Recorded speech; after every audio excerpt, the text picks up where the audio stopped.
Salut à tous, bienvenue dans le Foutoir du Bis, la chaîne où on discute ensemble de films méconnus et de cinéma bis. Aujourd'hui, je vais revenir sur Repos Man, réalisé par Alex Cox et sorti en 1984. Ce film a été conseillé par un ami, que je salue évidemment. On a pour habitude de s'échanger nos découvertes, surtout lorsqu'il s'agit de coups de cœur. Mais il arrive, parfois c'est la vie, même si c'est rare, que l'on se retrouve en désaccord. Et c'est le cas avec Repos Man. Donc trêve de suspense, je n'ai pas du tout apprécié ce film et je vais vous expliquer pourquoi. Mais avant, c'est parti pour le synopsis. Je ne vais pas reprendre celui du DVD car il est beaucoup trop explicite, je préfère qu'on reste un peu évasif. Otto est un punk à qui rien ne sourit.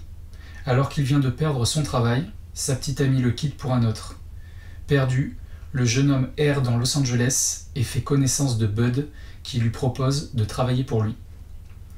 Désormais, Otto est un repoman, repreneur chargé de récupérer les voitures impayées. Alors on peut dire que ça débutait pourtant bien. Le film ouvre sur un générique vert fluo à l'écriture rouge sang, le tout sur une instrumentale hyper rock'n'roll. Vraiment pas de doute, là on est dans les années 80.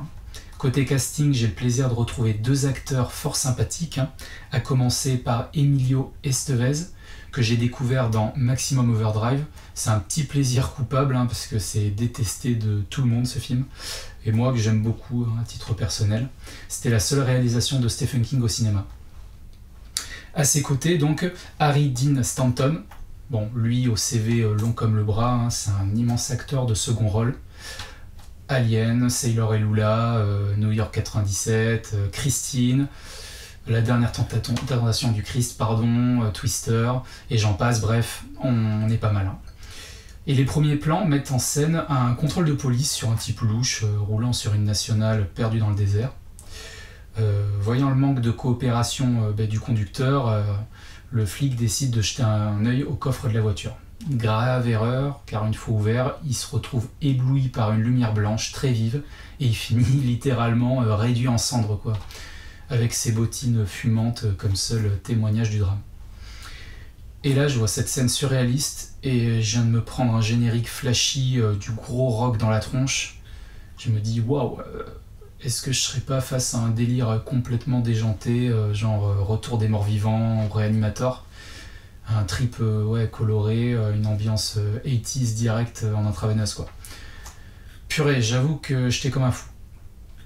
Alors, pas de spoil, je vous rassure, on est toujours au début du film, mais le film enchaîne sur le personnage principal qui va se faire virer de son job à la supérette pour finir enrôlé dans un réseau de revente de véhicules gagés.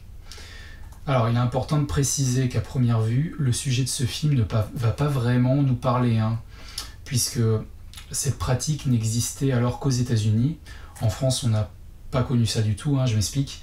Aux États-Unis, les repomans sont chargés de retrouver des véhicules impayés par leur acquéreur. Donc, ils travaillent dans l'illégalité, quoi.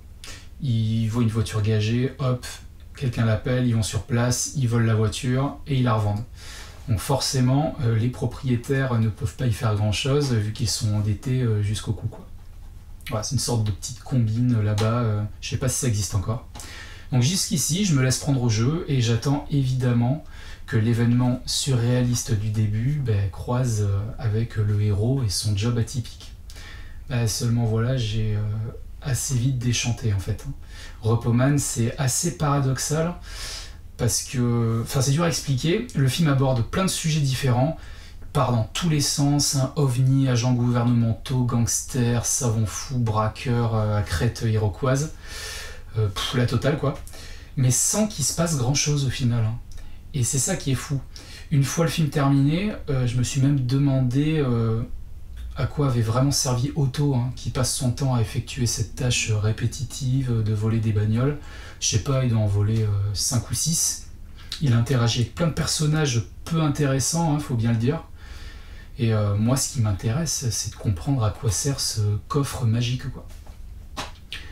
Et tout ça pour à la fin, un climax un peu sorti du chapeau. Et c'est ça surtout qui est frustrant, quoi. On prend un peu le spectateur pour un couillon, quoi. tu vois ce coffre qui s'ouvre et qui désintègre tous ceux qui ont le malheur de l'ouvrir, bah la réponse c'est ça, voilà. Et paf, on te met un final sans queue ni tête, à peine survolé et sans réelle explication, quoi. Alors je précise, hein, moi le premier, il n'y a pas de problème, hein, je peux gober n'importe quoi du moment qu'on me l'explique. Même l'explication la plus farfelue. Mais là, j'ai pas senti que les scénaristes savaient vraiment où ils allaient, quoi. Et ouais, tant qu'on parle des équipes techniques, bah, le réalisateur Alex Cox et aussi le monteur. Et là, le montage, c'est une catastrophe. Voilà, parfois on comprend rien. On passe d'une scène à une autre sans aucune transition. Vraiment, c'est très très déroutant, quoi. Alors, je sais pas vraiment quoi penser de ce Repoman, hein. C'est un film what the fuck sans vraiment l'être, qui a toujours le cul entre deux chaises. On n'est ni sur de la comédie, ni vraiment sur du fantastique, et encore moins sur un film d'action, quoi. Donc voilà ce que je pouvais dire sur ce long métrage, hein. Si vous souhaitez vous le procurer et vous faire votre propre avis, malheureusement, il n'y a aucun Blu-ray VF ou sous-titré français qui existe à ce jour. Enfin, il me semble, hein, j'ai cherché pourtant. Il faudra donc se contenter d'un DVD quelconque, hein. On a droit, ouais, à un format anamorphique et une bande-son 2.0, rien de fou, quoi.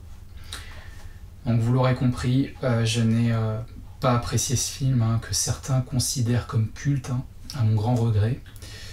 C'est dommage, hein, parce que ça démarrait bien, c'était prometteur, déception pour ma part.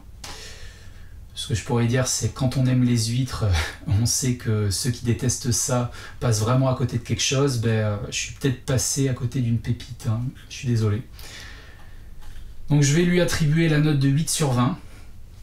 Donc ouais, je le descends pas trop parce qu'il a des qualités, hein, ça joue plutôt bien, il y a des répliques cool, hein, qui font sourire, quelques idées sympas, et puis ça fait toujours plaisir de retrouver Emilio Estevez. Donc le film dépeint aussi un Los Angeles poisseux et nous replonge dans les années nocturnes des quartiers chauds de la Cité des Anges, hein. Pour moi, voilà, ça s'arrête là. Donc voilà les amis. Je sais pas si je vous ai donné envie de le voir ou de passer votre chemin. En tout cas, si vous avez apprécié cette vidéo, prenez une demi-seconde pour mettre un petit pouce bleu, hein. Vous abonner, surtout. Et laissez un commentaire. Si vous souhaitez en discuter, je ne manquerai pas d'y répondre. Prenez soin de vous et à bientôt pour une prochaine pépite. Ciao!